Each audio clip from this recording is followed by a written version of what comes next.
Hello friends, स्वागत करती हूँ आप सभी का सितंबर शिल्पी होम साइंस क्लासेस में। फ्रेंड्स, आज की क्लास में हम लोग बहुत ही इंपॉर्टेंट टॉपिक क्लियर करने जा रहे हैं। चलिए शुरू करते हैं आज की क्लास। आज की क्लास में हम लोग पढ़ेंगे रुग्ण अवस्था में आहार परिवर्तन। इसमें रुग्ण अवस्था में आहार परिवर्तन के उद्देश्य क्या है, आहार चिकित्सा क्या क्या सिद्धांत हैं, इनको देखेंगे। तो रुग्ण अवस्था में आहार, डाइटिंग ड्यूरिंग इलनेस।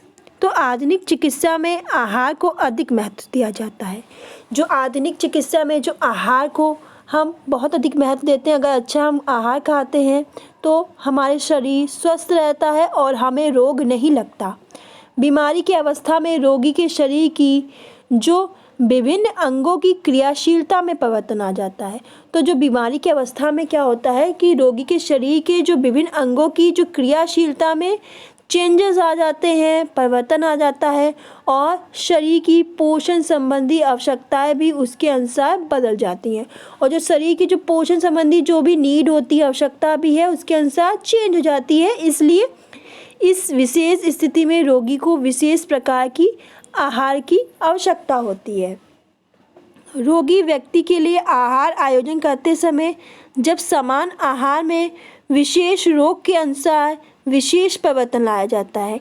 क्या मतलब, जब हम रोगी व्यक्ति के लिए जब हम डाइट प्लानिंग कर रहे होते हैं, उस समय हम जब समान आहार से जो नॉर्मल हम खाना खाते हैं, नॉर्मल जो आहार रहते हैं, उसमें विशेष रोग जो उस व्यक्ति को जो विशेष रोग हुआ है उसके अनुसार हम विशेष जो चेंज लाते हैं, तो वो हमारा क्या है, आहार चिकित्सा कहलाता है।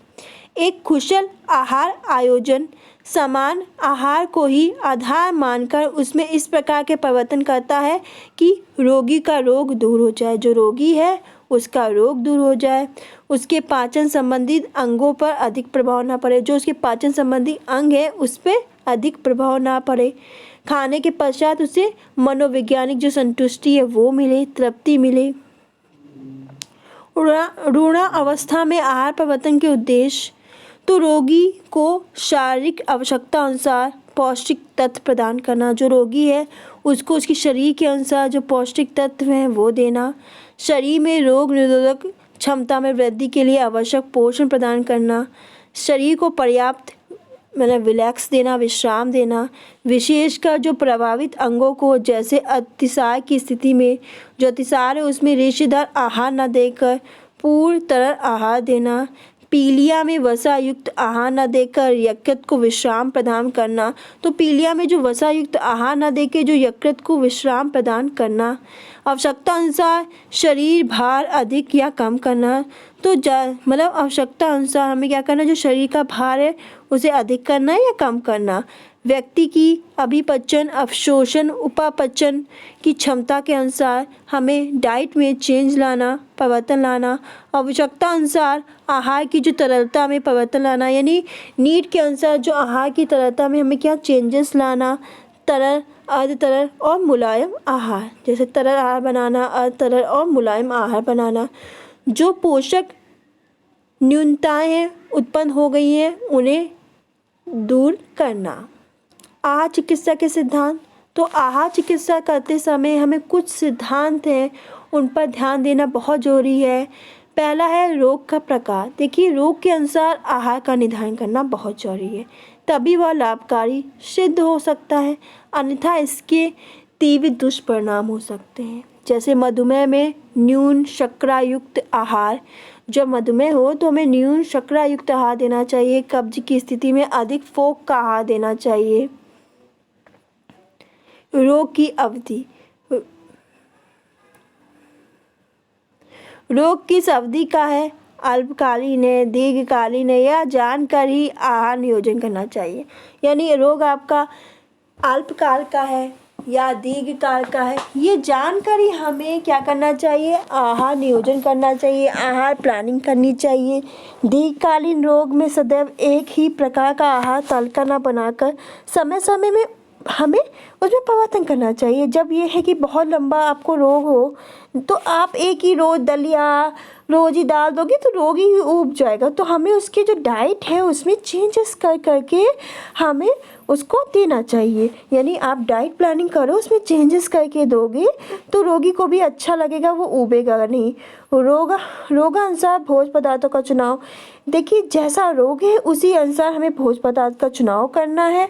और ये ध्यान रखें कि रोग विशेष के निवारण हेतु आहार में कौन से परिवर्तन आवश्यक है। यानी किसी भी रोग के निवारण के लिए हमें आहार में कौन कौन से चेंजेस करने चाहिए, उसी अनुसार किन भोज्य पदार्थों की हमें कितनी मात्रा घटानी है बढ़ानी, इस बात का ध्यान रखना चाहिए। यानी जैसा रोग है उसी के अनुसार हमें भोज्य पदार्थ का चुनाव करना है। रोगी का भोजन संबंधी इतिहास, भोजन संबंधी इतिहास से तात्पर्य यह है कि रोगी की आहार जो विषयक आदतों, पसंद है नापसंद, खाने का समय, आर्थिक समस्याएं, भोजन की जो उपलब्धि है उसे बनाने के तरीके के बारे में जानकारी प्राप्त होनी चाहिए। उसी के अनुसार भोजन के आयोजन की व्यवस्था उचित तरीके से करनी चाहिए। रोगी के मनोवैज्ञानिक तत्व, चिकित्सक को चाहिए कि वह रोगी के जो मनोवैज्ञानिक तत्वों की ओर भी ध्यान दे। जो रोगी के जो मनोवैज्ञानिक तत्व हैं उनको भी ध्यान देना चाहिए, उनको भूल नहीं जाना चाहिए। रोगी को एक पूर्ण व्यक्तित्व के रूप में देखना चाहिए। जो रोगी है उसको एक पूर्ण व्यक्तित्व के रूप में, पर्सनालिटी के रूप में देखना चाहिए। उसके जो संवेगात्मक हैं, आर्थिक है, सामाजिक स्तर का भी हमें क्या ध्यान रखना चाहिए।